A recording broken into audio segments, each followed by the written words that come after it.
Hey everyone, Jen here again with the Tattoos and Toddlers blah, blah, blah, blah.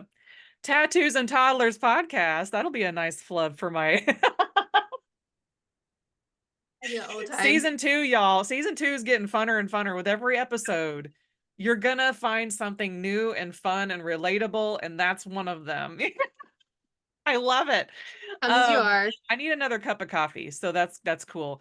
So today's special guest, who I've only probably met in passing, I've applied for a couple of things in her collective. I'm super excited to have Amber today. Now, we were pre-talking just a little bit about some topics, but I want to hear who you are, what are you doing out there, and let's go into our topic. Yeah, of course. So, short and sweet, I am a former wedding planner, sold my wedding planning business in January of 2020, which felt a little bit like insider trading, given the world fell apart like 2 seconds later. Um, Wow. but I acquired Refine in 2018 and have been full time with that since I sold my planning business. Refine is a platform focused for wedding planners, but I love having conversations with all different categories to kind of bridge those gaps. So, Yeah. full-time educator at this point, and we've got templates, courses. I travel and speak, so things like that. I'm a mom. I have dogs. I'm a busy girl. Yeah, I love that though, because everybody I meet in this space has a walk of life that I can relate to in a way, and then we all find relatable things with each other, but we also find things that we can learn from each other, and that's why I Mhm. love this space that I've created here. So, nothing is off the table. So we're going to get right into it. So you have a lot going on. You kind of like blurbed it out to me just a second right before we got on here, which is great. I have no idea who you are, but this is great. I'm already learning that you have a lot going on. You've got kids, pets, and I do not negate any pet owners because I have 3 cats and they are a lot. These boys could be human boys, just not even Yeah, no, not even kidding of about that. we're in the throes of potty training a foster fail. Yeah. So it's been a lot. We're trying to potty train and sell our house at the same time. So that Whoops. in enough, yeah, that in itself is a lot to take in right Hmm. now. Like I have people that are moving right now. I have people moving cross country right now. I have people moving city to city. I have a friend moving from one place to the northern place. So just getting a house ready anyway, like it's just a lot. Yeah. And Yeah, you we were have to talking, look like we don't live here. It's like that's yeah, you fine. have to pretend like, oh, I don't have, 6 cat boxes to scoop. Yeah.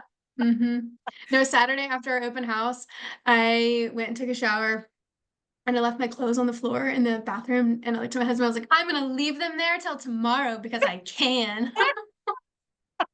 I'm rebelling. And I love that she just put her hands on her hips because I can. I'm definitely an Enneagram 8. I'm a challenger. No one tells me what to do. So when you tell me to keep my house clean, I'm like, no, I'll make it dirty. And I haven't really like memorized what I am on the Enneagram, but I do have that part of me that you're not going to tell me what to do kind of a thing. So people are like, "What's wrong with you?" And I was Yeah. like, "No, I just don't want to conform to every little whim, like I just would have done it don't tell me 100% what if to you hadn't do." if you hadn't told me to do it. You gotta like make me think it's my own idea. Ah, so like the Windex from my Big Fat Greek. I don't know that one, but no, I just don't come tell me what to do. Like, talk to me about it and say, hey, let's Well, it brainstorm some it ideas was here. cute. I'll just take a couple seconds to explain what I meant by that because I'm a huge movie nerd, but in the movie, they try to make him think it's his idea to send his daughter to school, to Okay. college. Yeah. So they had to convince him. They couldn't just come out and say, "We're going to send her to college." He had to solve the problem to On his feel own. like Yeah. No, he was the one who came up with the idea. And so, 100%. but but his solution for everything in that movie was Windex. It was just really fun. Brain index and everything. Okay. I have heard people talk about that. Maybe I just didn't know that that came from a movie. Yeah, Okay. yeah, and Yeah. I I just learned thought something it's too now. cute. It's cute. And now it kind of ages you. My big fat Greek wedding is like really like old now. Like That's it's not true. five But years they're old. making a new one. Maybe I Well, have there's a seen that third movie. Maybe I one. just forgot that. Yeah, there's a third one Yeah. now, and it's kind of cute. But anyway, so we're gonna get off topic for a second. Yeah. Okay, so let's get back on topic about you were saying something about breaking busy. Yes. Breaking up with busy. Like we hustle to hustle and we come up with tasks for the sake of staying busy, and I'm kind of done with it. And I have been done with it for a long time. I actually um make more money now than I ever have working 10 to 15 hours a week. And I've just worked really hard to get my business in a place to do that, and which allows me to focus on other personal life goals that I have, volunteering at the school, or helping my husband with his business, or keep on a whim deciding to buy a house across the neighborhood and moving. Like I've been able to do that the last couple weeks without a lot of stress or feeling like I've neglected my work. I haven't been working on future projects like I like to stay on top of, but I have certainly nothing has fallen through the cracks that's been on the agenda for the last couple of weeks. And so I wouldn't have been able to do that had I not intentionally broken up with Busy a while ago, and been very, very mindful about where and how I spend my time, who I spend it with, how what I'm saying yes to, and making sure that my back end of my business is so organized that it allows for that. Um, so Would you, yeah, I released a I a was gonna course on say, that. Yeah, would I you released a course on that say recently. when it comes to, for some people that they're wearing busy as a badge? Yes, that's the thing is, it takes real hustle to start a business. It takes real hustle to move from a house to another house. It takes real hustle to do a lot of the things that we have to do in life. Things are hard sometimes, and we have to have grit and grind. But, I think that booked and busy, we've made booked and busy really sexy, and like that's the definition of success. When in all reality, if you sit down and you interview, CEOs of these massive companies, they're working 5 hours per CEO gig on each company. Like, they're rotating different companies. They're only putting 5 to 10 hours a week on certain companies, and otherwise they're off skiing in Utah or whatever it is. And that's really, I think, that we as small business owners lose sight of that possibility. And we just think, "Oh, well, they're just rich, so We they can lose do that." It's sight like of living. a lot. We lose sight Let's of be living. honest. But, like, we all left. Those of us that have already left corporate America and those that are trying to leave corporate Yeah. America had the vision of flexibility in life and skiing in Utah or whatever it is, and here we are, just 24/7, always available. I sent a message on a Sunday through a DM to a business and had a question. I was thinking about it, and I said, just let me know on Monday when you guys open up. Da, da, da. They responded right away. And I said, you know how it is as business owners? And I was like, don't do that. You don't have to do that. And for those people like me, like if I don't do it now, I'll forget, that That's kind true of too. thing. And That's it's true like too. what do you do? Do you set yourself an email, which I've got about 100 those that Make it have harder. notes, and then do I throw it in my calendar, say message this person on Monday for this scenario that we just talked about? But you know what? And we all have to know ourselves and our stress levels, and fine Yes. reply that way. But let's not reply to each other with the sentiment of nurturing that hustle culture. Just respond. Yeah. Because by saying, you know how entrepreneurship is, this is how we do it, then it just further feeds the idea that's what we're supposed to do, as opposed to like, no, it's just faster for me to reply right now. And so I think we can better encourage each other when we remove that language from our own, vernacular and whatnot. If we can all just kind of commit to that a little bit, then we won't be pushing each other towards more and more and more and more. Um, but I think that we've got to redefine success and look at why we started this in the first place and how we can enjoy those things. And what and that can, a lot of times we started our business and we didn't understand how to set up the foundation properly. So now we just like keep going because it's going to take too much time to go back and reorganize the back end. But if we don't pause and do that, even though that will take time, we will always stay on the hamster wheel. Like, yes, it'll take time to go back and reorganize, no question about it.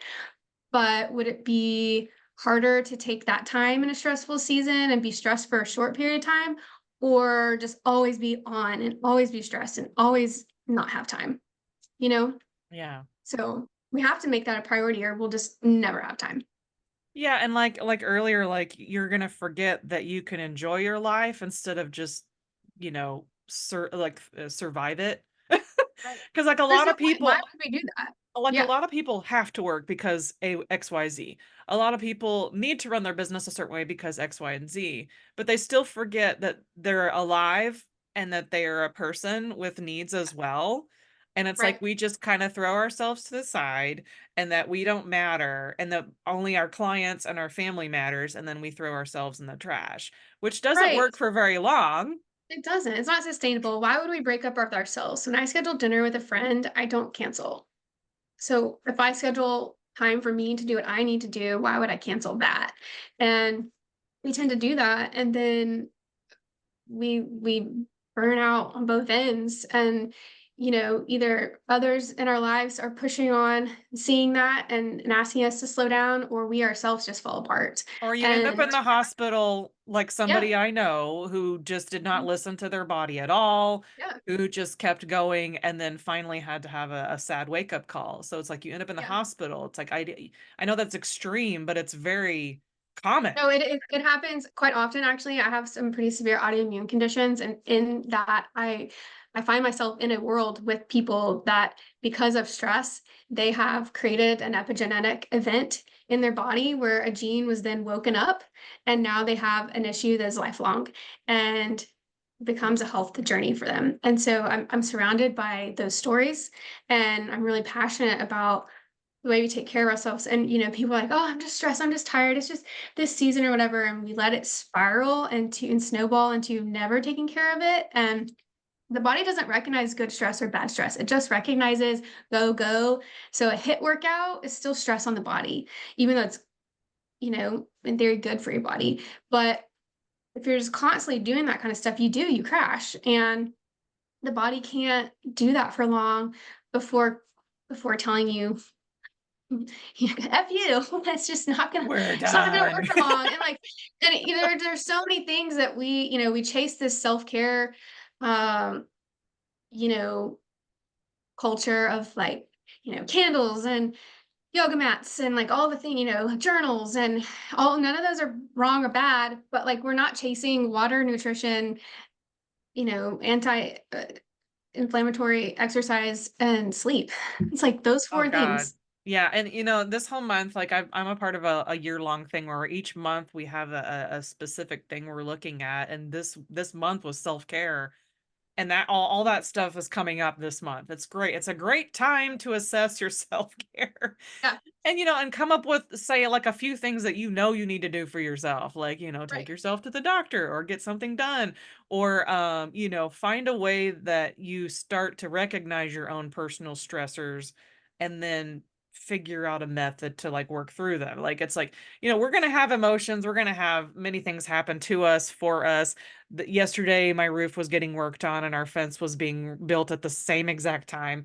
So it's like it's not was a, it wasn't a stressor, but it was something I was aware of that was happening. Simulation. Yes, there's things Yeah. happening, and yesterday was interesting to, like, record a podcast with boom, boom, boom, boom, boom, boom, boom, boom. Mm, But I was like, "You know what? I'm gonna do it anyway because this is not a stressful thing for me to do. This is a very relaxing and yeah. invigorating thing for me to do." And the things in our life that actually make us feel good about ourselves and what we're doing, all in one thing. It's good to, like, do more of that. 100%.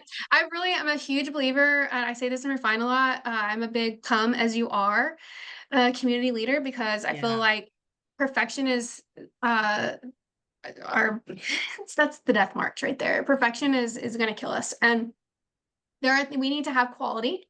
We definitely need to produce quality, especially our client facing work. But when we're talking among each other B2B, or when we are, you know, just needing to put something out there, we just need to show up. Come as you are. And don't worry about this side or the other, because otherwise it's never gonna get done. The list is gonna keep building. It's it becomes that's when it becomes stressful. And when I started showing up and coming, just come as you are kind of attitude, I realized that my business didn't fall apart.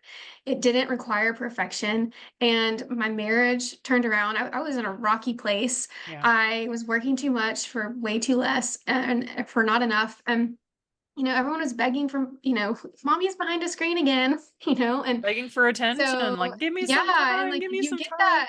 you get that feedback loop, whether it's a direct conversation or just a like side comment. And I was faced with losing it all or getting my ship in order, like I Yeah. have a t-shirt that says I run a tight shipwreck. Uh, yeah, because it's just come as you are. Like, come to my home. Here we are. This is my home. This is where we live. And I there are things, places, I and have I have I have kept this family portrait in my dining room of me as a kid with all of my family, my mom, my dad, my sister, and me. And the shirt says clean rooms are boring. And I have lived it's every inch of that statement. It's because, I'm not saying that I'm not a clean person, but there is I know what you my mean. creativity shows in my Yeah. home. I don't like, I can't, I struggle with clutter in the sense that I'm ADHD and it makes my brain do too much, but Correct. I, it's definitely on my own terms and it's definitely not like, oh, you're coming over, I'm gonna make it immaculate. Like, no, let's just live life together. And I know your house is the same way, so come on in. And I mean, not if I'm hosting a dinner party with whatever, but just if someone shows up, they show up. So That's great. I try to live with that spirit in all facets of life. And obviously know your audience, know the right time and place. Like I said, the dinner party or things like that. There's a time and a place to for perfection and for details, especially in this industry. Yeah, and there's a lot of things to be said about just being real and who you are at the moment that you are, and I do this a lot with people. I'm like, if you're going to say create content authentically, well, let's show up and yeah, things are happening in your life right now. Let's just talk about it. Even Yeah. this weekend, I was like, I've got to show up and talk about some stuff that's going on because it helps me process it. Like some people are truly verbal processors and you need to Mhm. speak with people about it, or some people are journalers and they like to journal things out if they're processing things. And I'm just that kind of person where like if something comes up, I can make a talk out of it because I'm going to talk about real life and real time. Yeah. And especially this week, this last couple of weeks with the storms coming through, it was so much fun. I don't even remember where are you located? Because I was like, I I'm didn't in even. Austin. So You're in we got Austin? the yeah, so we got the rain ring of all the roofs being ripped off in Dallas. Yeah. Um, but my parents' neighborhood, they live 20 minutes north of me and Leander, and their neighborhood, I don't know what it is. They're an alley where they just get so much hail. Every storm we get, they get the hail. Interesting. So they've had like two or three roofs in the last 10 years. It's bananas.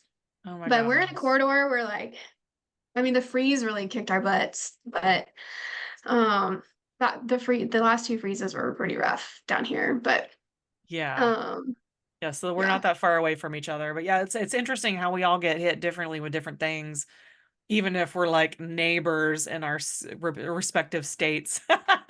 Houston was flooding, Dallas's roofs were being ripped off, and we were like living in a swamp because we were getting everyone's humidity. We were like, what is happening? And I do have to say, I was looking through your media kit and I saw all these images of this gorgeous hair. Well, when it's humid like it is right now, I mean, it's Well, a as a fellow circus. natural curl person, like I feel you on that because every time I go to Galveston or anywhere that has extra Don't humidity, even I'm like, try. just get it off my head. I'm gonna cut No, it it's all like off. I'm sure you watch Friends. Someone listening watched Yes. Friends. Yes, Monica going to the Monica. beach. Yeah, I don't even try. I'm like, where's my hat? Yep. Oh my gosh, that is so cute. I love it. That's real for sure. It's just like we're not even Yeah, and we're just and again, like, the closer you get to Houston area and Galveston, the more humid it is. And we kind of have some humidity depending on how much rain is here. It's amazing huh. what happens in here. We were down. One of my friends owns a house in Port Aransas area, and we've Uh-huh. gone down there last 2 summers in August of all hot months.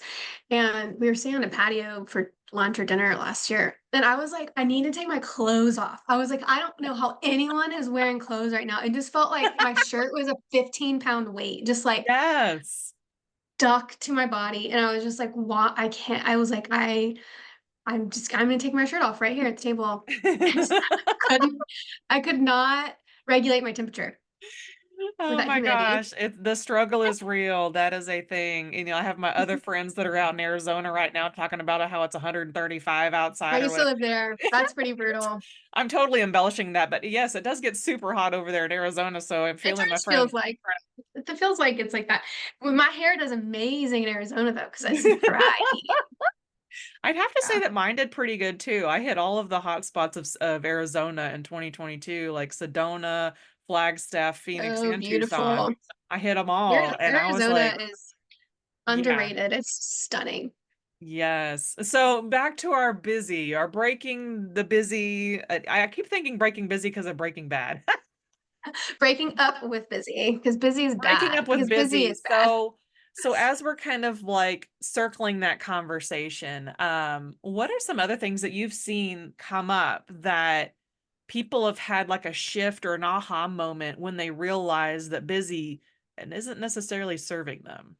Yeah. It's almost always a health condition, like we talked about. It's almost Yes. always Yep. a burnout, health, marriage, unhappiness, or facing a crisis situation in the background and just not being able to do both, and the business just falling apart.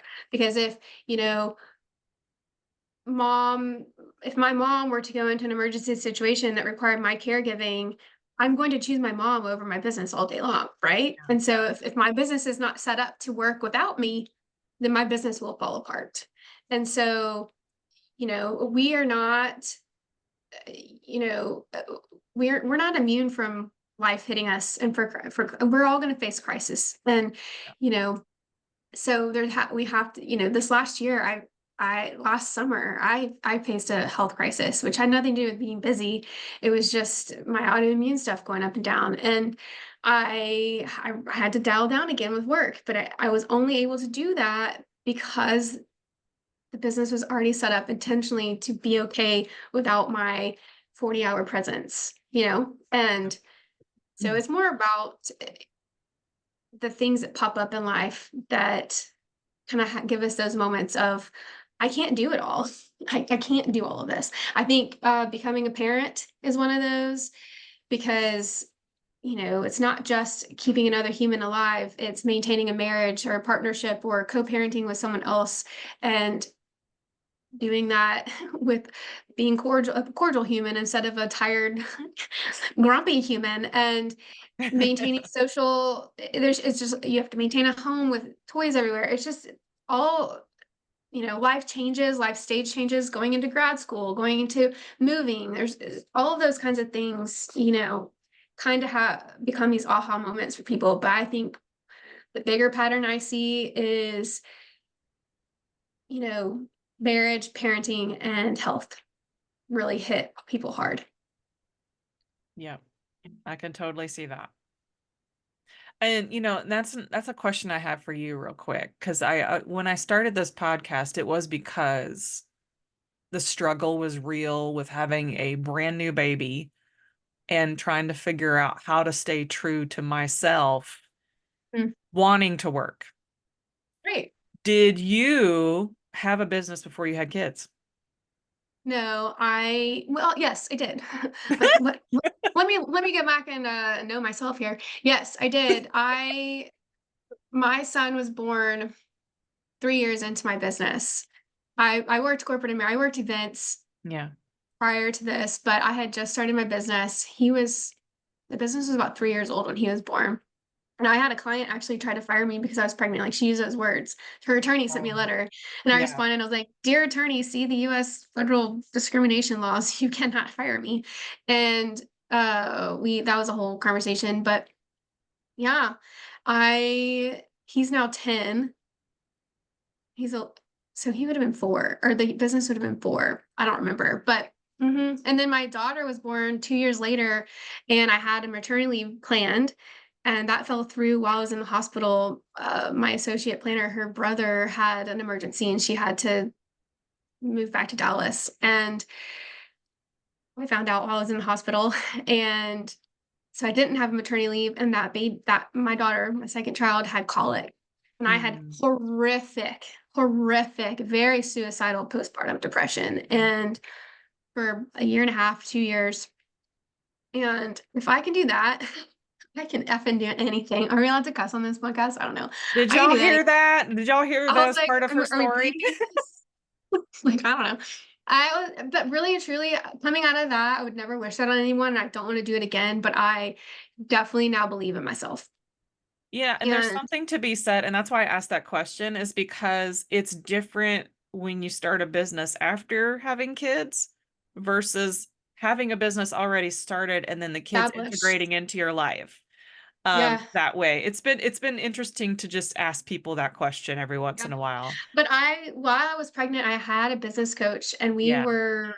we were spending that pregnancy making sure the business was ready for that because Yep. it again had to have the foundation. And it really wasn't until, we had to put that to practice. And then it wasn't through till after the postpartum depression that I really figured out what the holes were and also could step back and be like, gosh, it didn't fall apart. That worked. It worked. Isn't that You know? awesome? And so So everybody today can take away something that, I don't want to say you can have it all, but you can definitely make your life how you want and need it to be and put the right. systems in place. And then you can also speak to Amber about breaking up with Busy. Yeah. I'm really excited about it. I'm so passionate about it. I really want people to have the time for the things that they are passionate about. And it Yeah. starts with breaking up with busy and breaking up with hustle culture. And hustle is not bad. It has a place. It's just at some point we have to break up with hustle for the sake of hustle. Yeah. So And for me, like that has manifested in a way of the need to prove myself to somebody, which mm, that is a kind of busy that yes. is not necessary because Imposter syndrome. yeah, well, it's not just that, but sometimes an industry expects things of you. Expect it. No, I've really So, had to really adopt the mentality of knowing my enough point uh-huh. because we reach our goals and then we think, oh well, I did that, now I can do this. And every time we hit that turning point, we have a choice to make. We can say, hey, look, I met the goals to get to the lifestyle I wanted and I can now live it. Or sure, I can go and try to achieve a few more things and maybe have an even better lifestyle or different life, whatever it is. We have a choice there. And you know, there's no wrong choice. It's just at some point though, you have to stop adding. Like you can't reach that and do that and add every single time. At some point you have to know when it is enough and live that life that you sought to live. Yeah, don't sit around and wait for it to happen. I've been talking a lot about that lately, about you get to make the choices. If you're leading yourself somewhere, you better know that that choice might lead you to this burnout here. And you can You sometimes will. You analyze it can. from the get-go. If this is a wrong move for you, you're probably going to have an upset stomach or some kind of a stress immediately when you make a wrong decision. That doesn't happen for everybody, and some people find out only a year later they made a wrong choice. But You guess can what? always walk things back. Guess what? You can go back and make another choice, or you can walk forward and make another choice. There's Mhm. plenty of pathways out there for you. There's plenty of bridges, there's Yeah. windows, there's doors, and all kinds of different things. So as we round out our conversation, I know it's hard to stop because we could go all day long. I know, just on this topic. Always. But because this is tattoos and toddlers, I just had to ask, what is your tattoo story?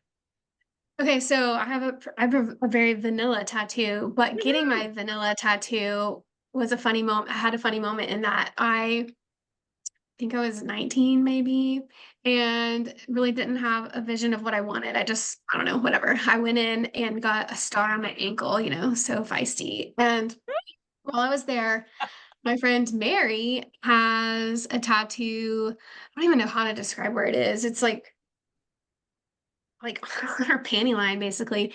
It's like way deep down there, and she has her name there. Oh, And while we were there, she unzipped her pants and she pulled it down to where you could see her name, and she asked the guy, "How much would you charge to touch this up?" And he goes, "Is that your name?" And she looked at me and goes, "No, it's her name." And I was like, I give zero person any permission to put my name on their panty line. That is not my name. But it was really funny. So I always laugh about that. That my name is on someone's Oh my god. I'm the just picturing it JJ. in my head. That's the funny part. Like, I'm sitting here Oh, imagining this happen. no, she had that. I was like, what? It's like, I do tell. But yeah, no, it was funny. If it was up to me, I would be covered in them. I love, love, love them. But my husband and I do not tell each other what we can and cannot do with our bodies. That's a big no-no.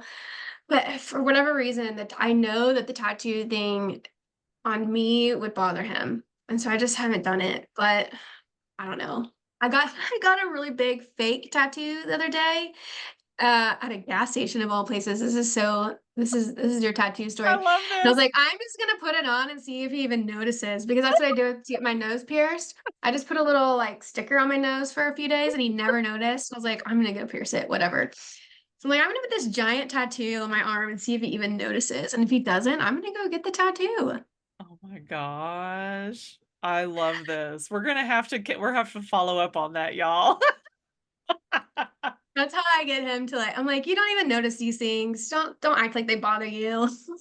That is adorable. I love that tattoo story. And is the star something you just like picked off the wall or in a book? Like it's just like you just threw it on there, or is it like, Well, I like the number 3. And so I have one big star with two little stars on each side, and it's literally from nothing. It has zero meaning at all. But it was back during the day of like tramp stamps, and I was living in Arizona and I was from Texas, and I did really want a longhorn with a Texas flag overlay right there in my lower back, and whatever gods of the universe intervened on that, thank goodness, because can you imagine? oh my gosh, that would have been oh my gosh. And So I that tell was like people, that was I, back when we could like be okay from being from Texas, but oh my God, I have never gotten anything that was so specific like that. I was just telling so my bad. previous guest I got a Blue Man tattoo, but nobody would know what it means because if unless you're a Blue Man fan. And then I have more that I've just designed on my own, but my first one was picked off the wall at a tattoo parlor in Kansas because it was illegal in Oklahoma. And I just really liked this spider in his little web, and I thought he was the cutest thing ever. And I really don't like spiders in real life. I don't want to have anything to do with them, but for some reason that You tattoo liked the left off. tattoo. And I was 18 years old, just like, and I made a conscious After you decision. got I it. have no regrets. I made a conscious decision. It was a great memory. And then I went back the following year to get a flower on the back of my shoulder. And of course, the rest is history. But I hate to say that we have to go. And I just, we've run out of time. But thank you, Amber, for coming on today. I really No, appreciate thank you coming in to share you. a little bit what's been going on in your life and how we can all look at busy a little bit differently. And we can walk away from this podcast thinking about things differently. So Yeah. thank you so much for coming on today. And until the next episode, everyone, bye. Bye.